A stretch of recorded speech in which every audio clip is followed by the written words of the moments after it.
some of you don't like your spouse, but you love your kids. And that's seriously broken.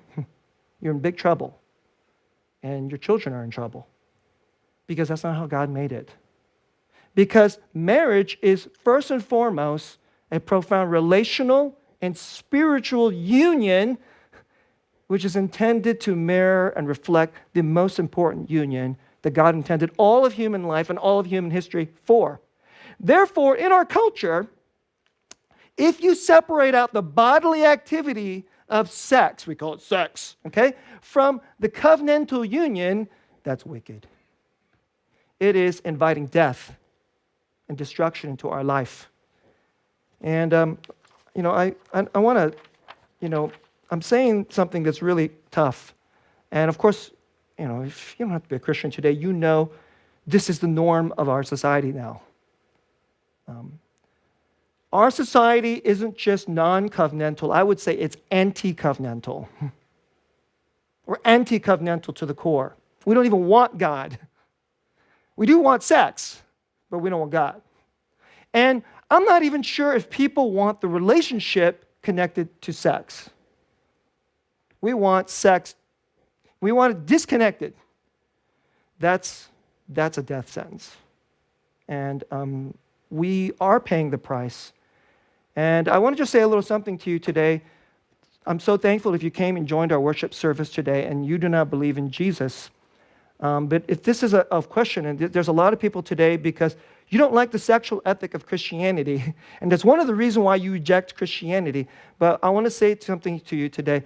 If you think you can put these things into two separate boxes, sex over here and Christianity over here, you like all that stuff about God and forgiveness and justice from God and helping the poor, but somehow the sexual ethic, we're going to separate. That's not going to happen. And one of the things I want to say to you today is sex is a pointer. It's ultimately the physical expression of the deeper essence. Let me say that again. Sex is the physical expression and celebration of the deeper essence of the relational and spiritual union. And this might sound a little strange. When a husband and wife most deeply love each other in their bed, through their sexual union, that's incredibly pleasing to God. You know why? Because that unbelievable union where everything is coming together, mind, heart, soul, body, everything, in that moment of union is what God intends that everything that we are, that we shall love God with our heart, mind, heart, soul, body, everything. You see, that's the heart core commandment. Love the Lord your God with all your mind, with all your heart, with all your soul, with everything that you got, with all your strength.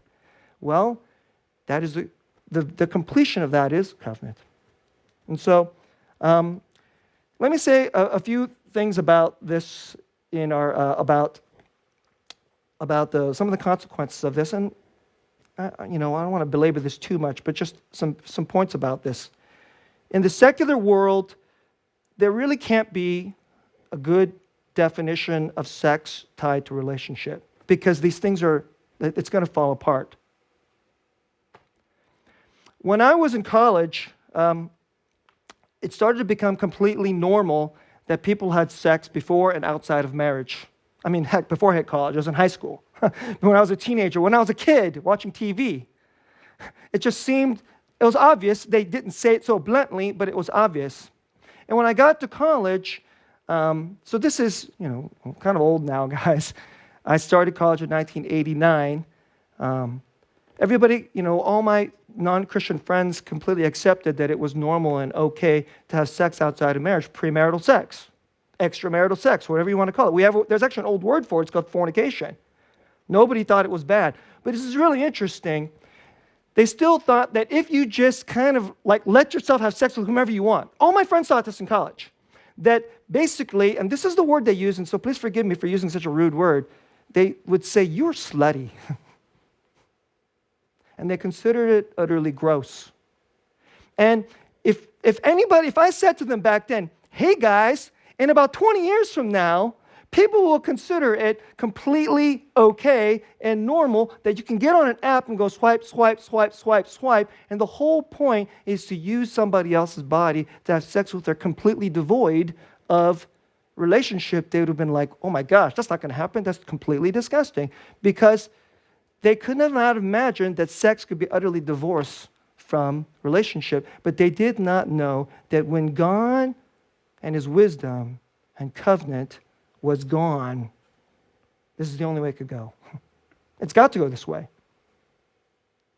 Because if you got no God, then the relationship, and it's not even ultimately about relationship. So what's sex? It's about procreation.